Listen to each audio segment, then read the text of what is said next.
Welcome back to the channel. I'm back from Bali, back to Kolkata, India. As you can notice, my character is completely transformed, and you can hear it in my voice. You can hear the depth and the groundedness and how deep my voice has gotten, okay? Feels like I've become a man or something. Or you could say has really matured to the level that my character prefers and deserves. FYI, guys, as I was in Bali, I decided to give myself a new nickname to help me maneuver social scenarios, and that is Zoom. And it becomes a running gag where I say, yeah, my name is Zoom, like the app.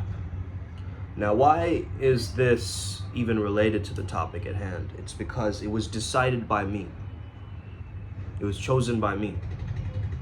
Okay, now I do remember a guy in the past calling me Zoom, Sam Weeks, if you remember. The guy called me Zoom a while back, right? But now I'm actually embodying the character and like understanding that, hey, wait a minute, zooming in, zooming out, the perspective, which is one of my greatest strengths as a flow state catalyst, as a positive psychologist. Once I understood that this was a choice made by me, it gave me the discipline to follow through with that action. Jocko Willink says this, discipline is freedom, or discipline is about ownership, and this idea that it comes from you and not from the external conditions, right? But at one level, we as a culture, we buy into this notion. And, Customato said a great quote in terms of this, which is discipline is doing something that you hate like you love it. There's certain things in life which you're supposed to do, and I love that quote, and it gives me direction. But at a certain level, if you're just swimming upstream and you're doing something that you're not getting the results with, you're not in the flow. You're trying to do it, you see? Alan Watts calls Wu-Wei non-forcing, right? Instead of non-action, the action of non-action. He calls it non-forcing. So when you try to be the rower and constantly row, it's not about giving up complete use of the oars, obviously. It's about sailing and letting the waves drift you, but also maintaining this level of control. You could call it discipline, you could call it maintenance, you could call it whatever word you want. You don't need to stick to that word discipline.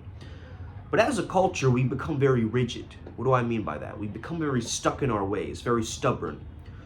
Very much so, we try to install a comfort level for our experience. And being in this trip in Bali, I did so many things that were like first times out of my comfort zone, okay? Rode ATVs, went snorkeling, went jet skiing, things that would terrify me because I'm afraid of the deep water, but still I did it anyway.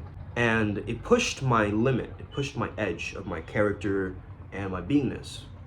And I started to notice that the more I started to do these different things or stretch my comfort zone and try out these different ways, my character started to evolve because it had to adapt towards what that action had determined or that behavior had determined, right?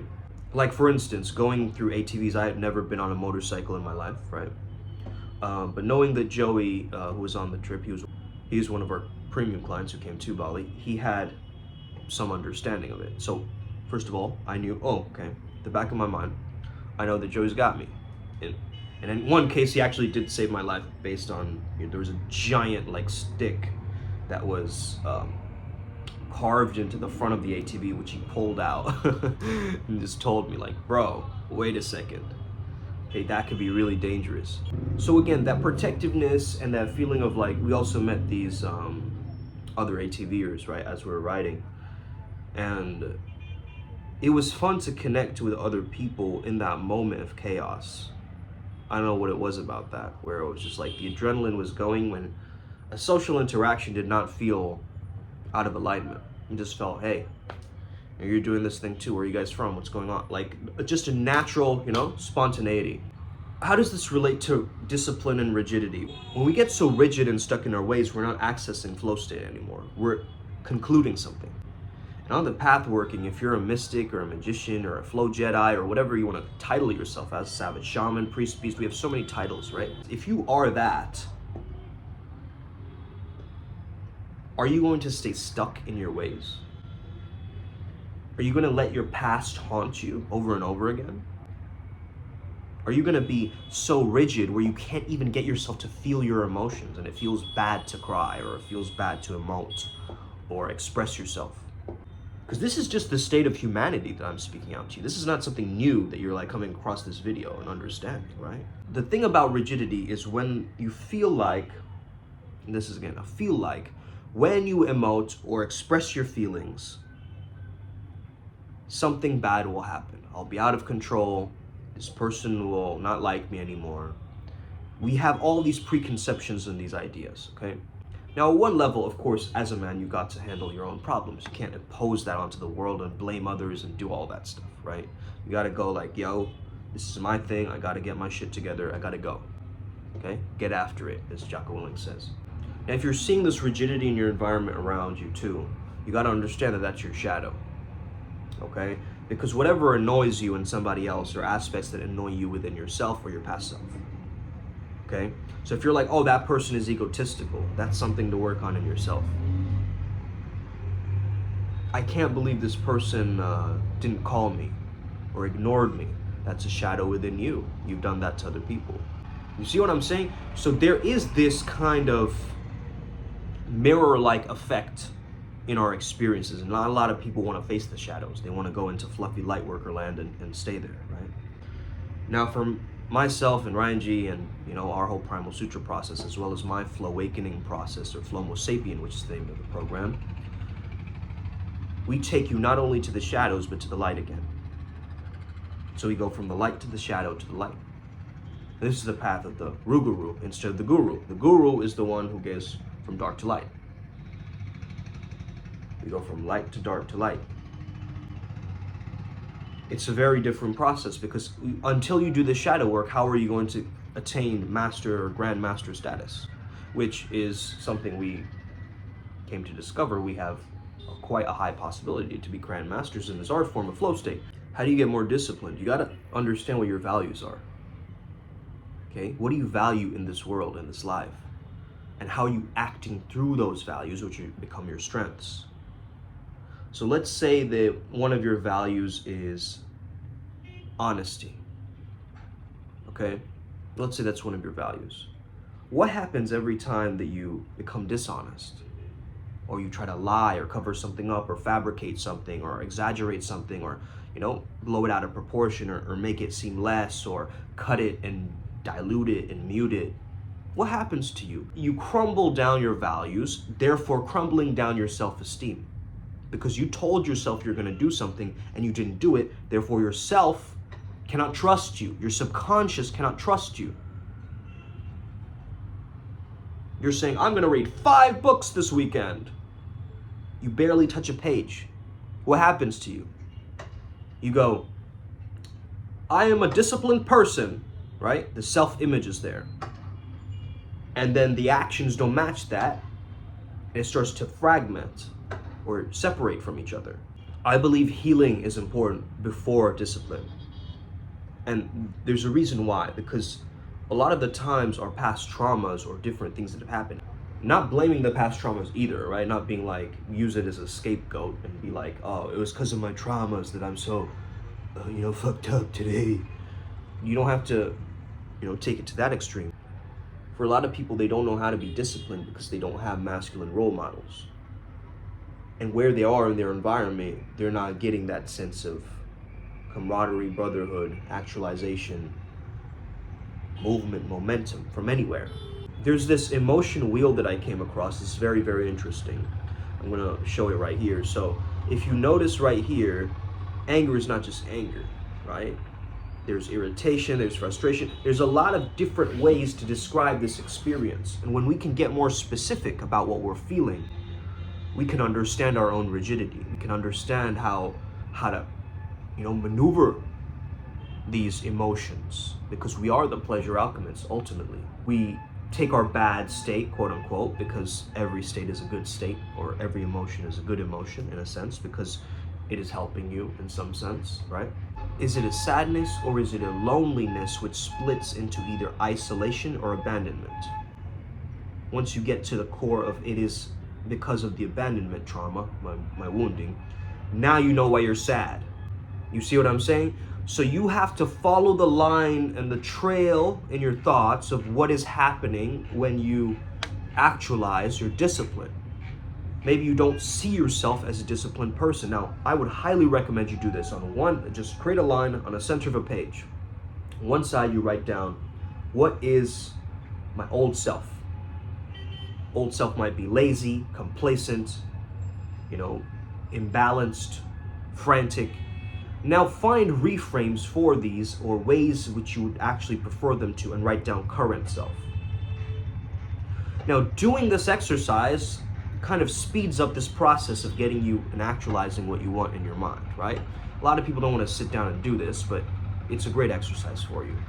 Once you can get to, I'm not lazy, I just need encouragement, and I want to be disciplined enough so that I can handle the different elements of my life and help my family. So you're not just ending it like very small, and you're getting specific about what it is, okay? And you're really fine-tuning, you're finding the loopholes in the old belief system, and you're crumbling it down and kind of rebuilding. Now, doing this exercise gives you a clarity. And once you have more clarity, once you have clear goals, it's easier to tap into the flow. Once you know that this is exactly what I want, by this time, this is how I'm gonna do it. Now, again, this is a masculine energy, right? So a lot of women watching will be like, oh, it's so off-putting to have structure and boundaries and, lists and logic. And I get that because I'm purely intuitive. I resonate with that feminine essence or that frequency. That's primarily how I built my character to this level and integrated so well of masculine and feminine. So I get it, okay? And I'm also a business owner. So you got to understand, if you're a business owner, you can't be floating off in la la land. You got to, know what you're about. You got to know how you create revenue, things like this, right? So once I understood the logic, the objectivity of a certain situation, then now I can have greater exploration with my own subjectivity or my subjective experiences around this thing. You hate running, but you go running. Okay, that's one example, right? You don't want to do this, you feel this push or this dissatisfaction, right? This feeling of non-interest or dissatisfaction, this pushing away from something. But you know that will eventually be good for you, right? Like, for instance, I really got to work on my hygiene. I realized that now. I realized it many, many years back, and it's a work in progress, obviously. But now that my friends, Ryan and even Joey have pointed out, flossing is so important. Basically seeing it like a self-care, like, yo, this is me looking after myself. Ultimately, all we're doing is different forms of self-care, you see? Even at the level of self-harm, it's actually self-care in a sense, because you hurt yourself and that pain completely stops your subconscious mind. You get right into the present moment again as you're noticing yourself bleeding or whatever, right? And this might be a trigger warning, but I've heard this from a lot of clients, right? And I understand that, hey, it's the pain. Stop running from the pain. Stop deluding yourself from the pain. I highly recommend, if you have an issue with self-care, by the way, get an ice cube from the fridge, add red food coloring, squeeze it in your hand. So you still get the sight of blood, even though it's artificial, it will still give you that relief.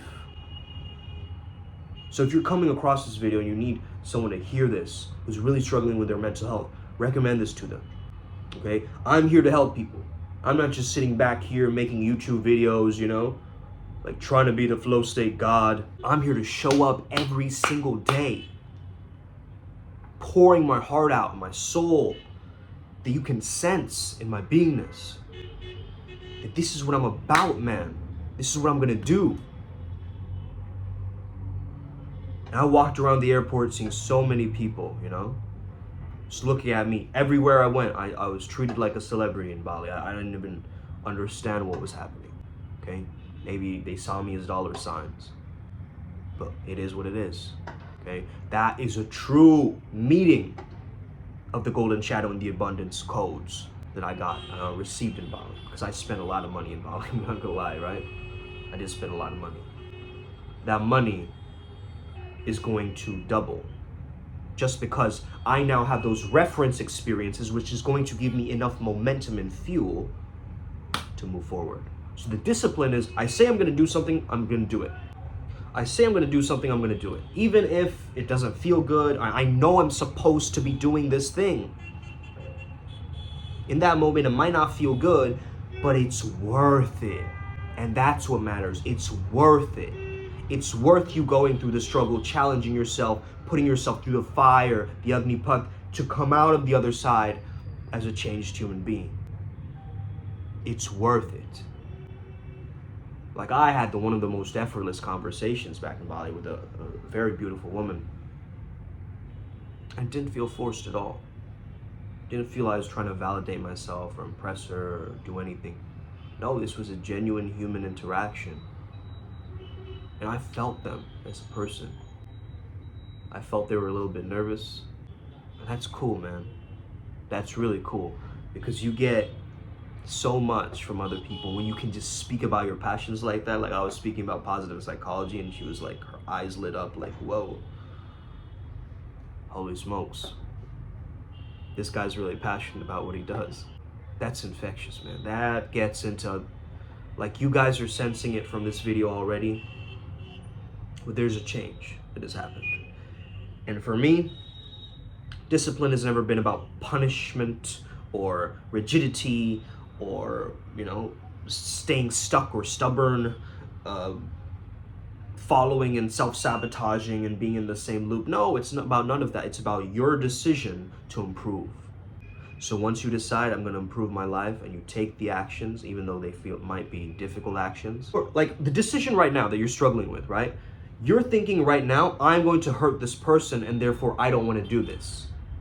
Hey, this is it's a bit of codependence, people pleaser thing there, right? But at the same level, it's like, okay, it's gonna hurt me way more if I keep holding on to this, regretting, my past and these stuff. It's hurting you more. It's hurting you way more than it's gonna hurt that other person. By you holding on to it for so many years, and let's say you're in a loveless marriage and you just keep holding on to it, right? For years and years, and you let it sit there in the back of your subconscious like, this is not working, but maybe. You can't fall in love with possibility. You gotta fall in love with the present moment. That's it. Anyway, I'm ranting at this point, so I'm gonna end this video right now. Have an incredible day. May the flow be with you and stay legendary. Let's get it. Upward spiral, gang. May we never be the same again. Hit that subscribe button if you're new.